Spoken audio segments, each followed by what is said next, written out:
ಆಮೇಲೆ ನನ್ನ ಫ್ರೆಂಡ್ ಹೇಳೋದು, ಬಾರಮ್ಮ ಒಂದೆರಡು ಸ್ಟೆಪ್ ಹಾಕೋಣ, ಒಂದೆರಡು ಸ್ಟೆಪ್ ಹೇಳ್ಕೊಡು ಅಂತ. ಸರಿ ಬಾ ಅಂತ ಹೇಳಿ ಅಲ್ಲೇ ಗಾಂಧೀಜಿ ಮುಂದೆನೇ ಒಂದೆರಡು ಸ್ಟೆಪ್ ಹಾಕಿದ್ವಿ. ಪಾಪ ಮುಖ ನೋಡ್ತಿದ್ರು ಗಾಂಧೀಜಿಯವರು. ಸರಿ ಅಂತ ನೋಡಲಿ ಅಂತ ನಾನು ಒಂದೆರಡು ಸ್ಟೆಪ್ ಹಾಕಿದೆ ಗುರು.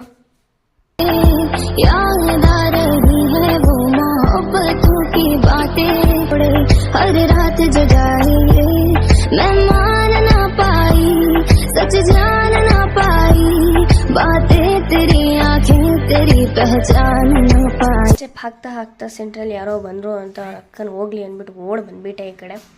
ಆಮೇಲೆ ಹೆವಿ ಟಯರ್ಡ್ ಆಯಿತು. ಅದರಿಂದ ಹೋಗಲಿ ಮನೆಗೆ ಹೋಗೋಣ ಅಂದ್ಬಿಟ್ಟು ಮೆಟ್ರೋಗೆ ಹತ್ಕೊಂಡ್ವಿ. ಅವ್ರ ಅಕ್ಕನ ಮೆಟ್ರೋಲ್ ಕೂಡ ಒಂದು ಸೀಟ್ ಸಿಗೋದು ಬೇಡ ನಮ್ಮ ಮುಖಕ್ಕೆ, ಅಲ್ಲೂ ನಿಂತ್ಕೊಂಡು ಸುಸ್ತಾಗಿ ಬಂದ್ವಿ. ಆಫ್ಟರ್ ದಟ್ ಮನೆಗೆ ಬಂದು ಇನ್ನೇನು ತಿಂದು ಮಲ್ಕೊಬೇಕು. ಅಷ್ಟು ನೀವು ಸಿಕ್ಕಿದ್ರಿ. ಅದಕ್ಕೆ ನಿಮ್ಮ ಮುಂದೆ ನಾನು ಹಲ್ಟೆ ಎಲ್ಲ ಹೊಡೆದೆ. Thank you so much. Bye.